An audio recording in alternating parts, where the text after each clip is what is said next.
Anil ji, sir आपसे मैं समझना चाहूँगा छत्तीसगढ़ के परिदृश्य में यूसीसी लाने के पीछे क्या मंशा है छत्तीसगढ़ में बीजेपी की, और यूसीसी आएगा तो क्या वाकई में यहाँ पर समानता नागरिकों में समानता बढ़ेगी, या फिर यूसीसी आने से एक नया विवाद यहाँ पर खड़ा हो जाएगा? क्या लगता है आपको?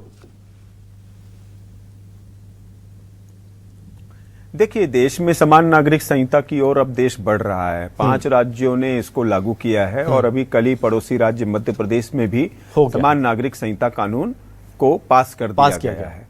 छत्तीसगढ़ भी अब इसी रास्ते पर आगे बढ़ रहा है, लेकिन कुछ चिंताएं इसमें दर्शाई जा रही हैं। कुछ राजनीतिक दलों की चिंताएं, कुछ विशेष वर्ग की धर्म से उसकी अपनी चिंताएं हैं, कुछ आदिवासियों की चिंताएं हैं। लेकिन मेरा मानना है कि समान नागरिक संहिता कानून यदि आएगा तो इसमें किसी का नापतोल अलग से नहीं होगा, सभी के लिए एक बराबर बाट होगा, उसी पर सभी तोले जाएंगे।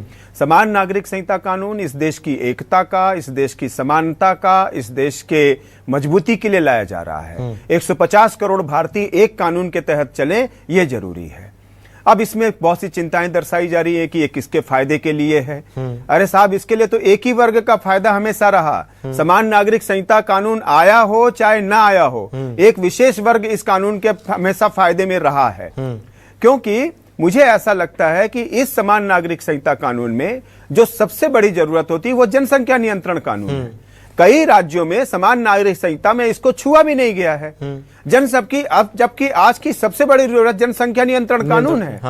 आखिर कांग्रेस 1971 में परिवार नियोजन कानून क्यों लेकर के आई थी? क्योंकि देश में ऐसा नहीं चलेगा कि एक परिवार 9 बच्चे पैदा करे और एक परिवार 2 बच्चे पैदा करे।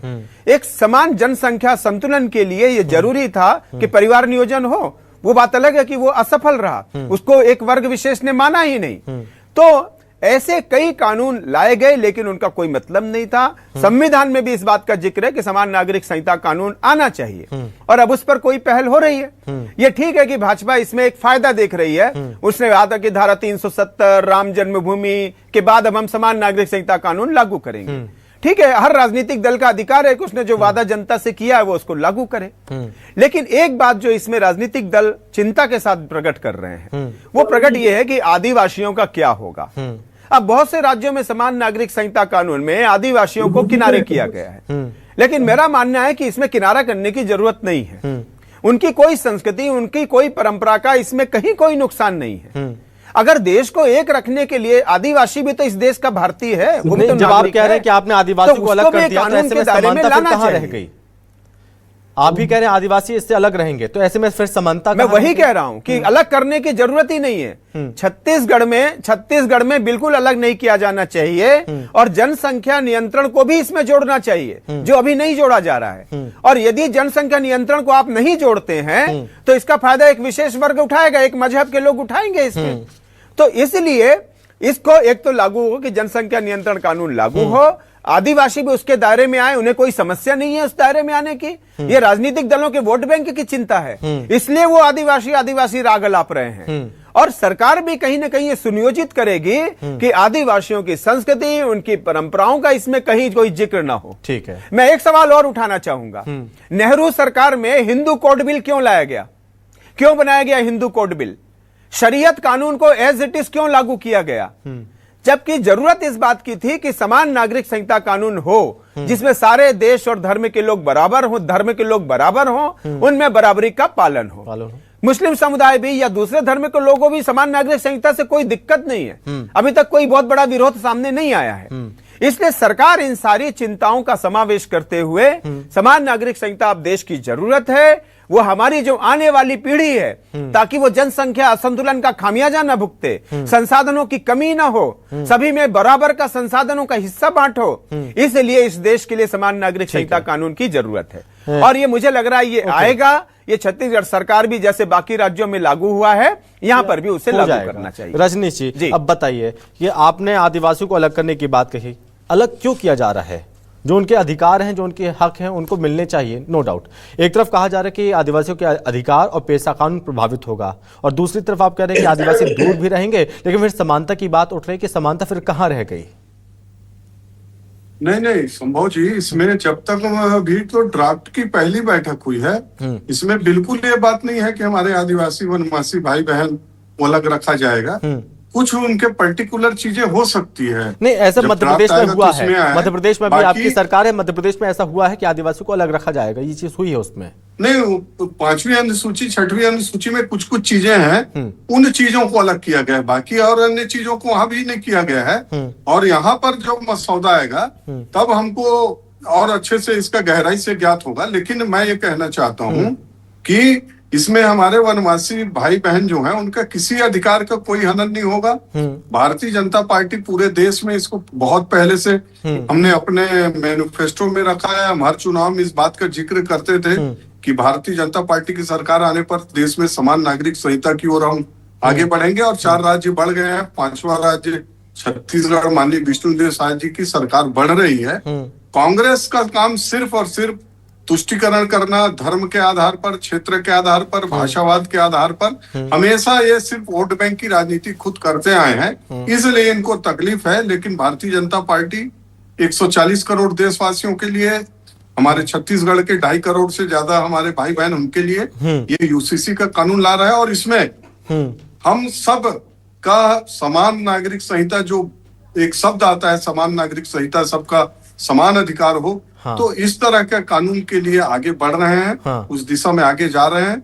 और आपके इस चैनल के माध्यम से कहना चाहता हूं कि इसमें किसी प्रकार की किसी को कोई दिक्कत नहीं होगी और ये हम सब के लिए बहुत लाभदायक सिद्ध होगा, उपयोगी सिद्ध होगा। ठीक है सुरेंद्र जी, जब ये भरोसा आपको दिया जा रहा है, सभी को भरोसा ये मिल रहा है कि किसी के अधिकार नहीं मारे जाएंगे, एक नागरिक एक कानून, अलग अलग कानून नहीं चलेंगे, यहाँ पर भरोसा दिया जा रहा है कि आपके साथ कुछ गलत नहीं होगा, तो फिर डर क्यों है आपको?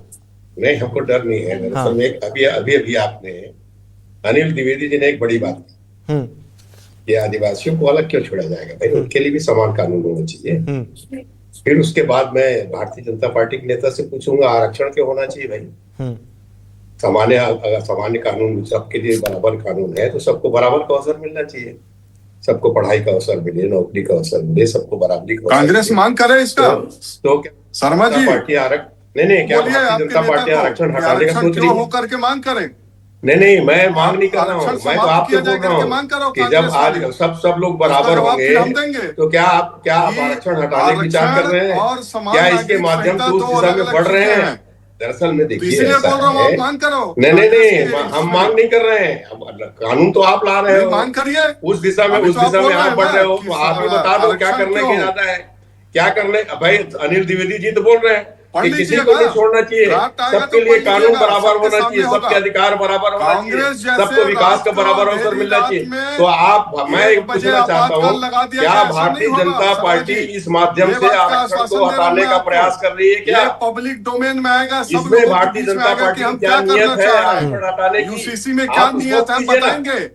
नहीं, हम तो पूछ रहे हैं, हम मांग थोड़ी कर रहे हैं, हम आपसे पूछ रहे हैं। एक सेकंड सुरेंद्र जी, देश में काला कानून आपातकाल नहीं, क्या आपका इरादा? सुरेंद्र जी, अभी मसौदा तैयार नहीं हुआ, या फिर आपके कानून इस हिसाब से बनेंगे कि कौन वोट देता है और कौन वोट नहीं देता? छत्तीसगढ़ में लोग जो वोट देगा कांग्रेस उसको सारी छूट रहेगी, जो वोट नहीं देता वो कानून के दायरे में आएगा। या इस बात को स्पष्ट कर दीजिए। दोनों बात। अनिल जी आप बताइए थोड़ा कि चलो बीजेपी पक्ष में है, लेकिन कांग्रेस को किस बात का डर लग रहा है? क्या इसे पॉलिटिकल रंग देने की कोशिश की जा रही है कि कुछ छिन जाएगा हमसे, एक वोट बैंक हमसे छीनने की कोशिश हो रही है? इस तरह की क्या डर सता रहा है क्या कांग्रेस को? डर की बात नहीं है। देखिए ऐसा है, कांग्रेस पार्टी विपक्ष में, हाँ, और विपक्ष की जिम्मेदारी होती है कि प्रदेश में होने वाली अनिल जी मैं आपके पास जा रहा हूँ, सरकार की घटनाओं पर उसकी प्रतिक्रिया अवश्य होनी चाहिए। और इसमें डर का कोई प्रश्न नहीं है। भारतीय जनता पार्टी को हमने पहले भी हराया है, आने वाले चुनाव में ये 15 सीट में आएंगे, 15 सीट में आप चिंता मत कीजिए, वो समस्या नहीं है, हमको कोई डर नहीं। जवाब दीजिए। हमको कोई डर नहीं है। ठीक है, बात दरअसल ये है कि भारतीय जनता पार्टी सरकार का, संसाधन का, संविधान का, संस्थाओं का सिर्फ चुनाव के लिए दुरुपयोग करती है, ये हमारे लिए चिंता का विषय। ठीक है अनिल जी, क्या इसे पॉलिटिकल रंग दिया जा रहा है?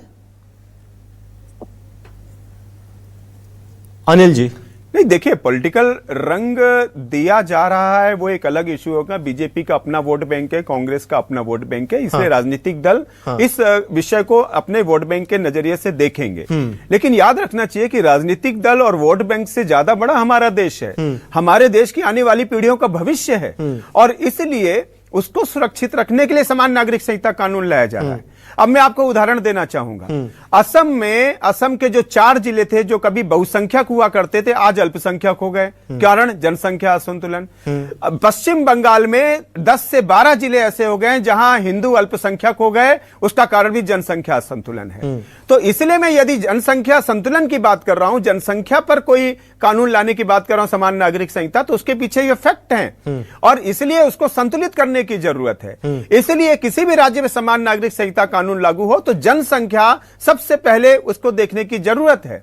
वरना होगा ये कि समान नागरिक संहिता कानून के पहले भी एक धर्म विशेष के लोग उसका फायदा उठा रहे थे और समान नागरिक संहिता कानून आने के बाद भी उठाएंगे। अब एक चीज बताइए, अब ये काफी दिन हो गए, काफी समय हो गया उत्तराखंड में, गुजरात में लागू हुए, तो क्या वहां पे कुछ आपने बदलाव देखा? देखिए, समय लगता है। आप कोई कानून लागू करोगे तो उसके परिणाम आने में थोड़ा समय लगता है, लेकिन एक आपने कानून लागू कर दिया, समानता का अधिकार दिया कि भाई ये कानून आपको मानना होगा। मैं उदाहरण देता हूं आपको। देश के मदरसों में वंदे मातरम गाना नहीं गाया जाता था, उसको कहीं ना कहीं वो उसका विरोध करते थे उनकी अपनी धार्मिक मान्यताओं के आधार पर। उत्तराखंड सरकार ने तय किया कि मदरसा में वंदे मातरम गाया जाएगा।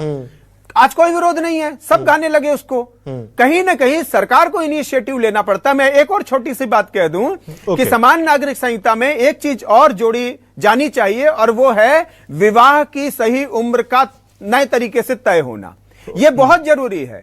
यह भी कहीं ना कहीं जनसंख्या संतुलन से भी चीज जुड़ी हुई है कि विवाह की जो उम्र है समझना होगा, समान रूप से लागू हो। फिर एकदम क्लियर हो पाएगा किन चीजों का विरोध किया जाए, किन चीजों का समर्थन किया जाए। बहुत धन्यवाद रजनीश जी आपका, बहुत धन्यवाद अनिल जी आपका, सुरेंद्र जी आपका, बहुत धन्यवाद इस चर्चा में शामिल होने के लिए। Thank you.